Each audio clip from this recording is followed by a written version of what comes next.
దొంగ పెన్షన్లు ఇచ్చింది కాక సిగ్గు లేకుండా మాట్లాడతావా? సిగ్గు శరం ఉంటే మాట్లాడతావా నువ్వు?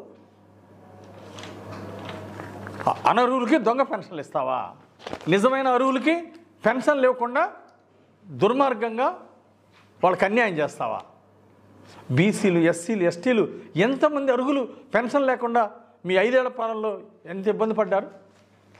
ఏ రోజైనా వాళ్ళ ముఖం చూసావా? మేమిస్తాం, అర్హులందరికీ పెన్షన్లు ఇస్తున్నాం. ఎక్కడైతే గ్రామాల్లో ఇలాంటి దొంగ సర్టిఫికెట్లు పెట్టి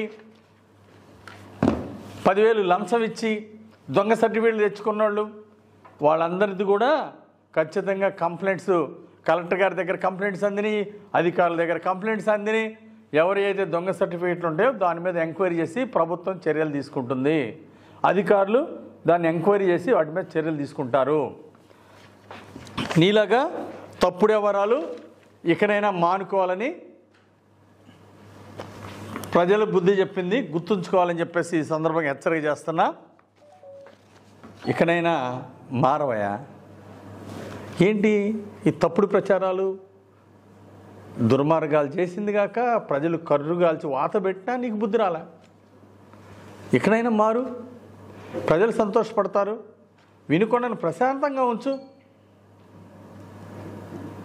వినుకొండ ప్రశాంతంగా ఉండాలని కోరుకుంటున్నా.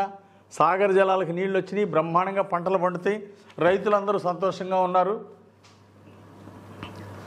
నువ్వు మాత్రం ఈ కుటిల రాజకీయాలు, ఈ దుర్మార్గాలు, దుష్ప్రచారాలు, అసత్య ప్రచారాలు ఇప్పటికైనా మానుకో.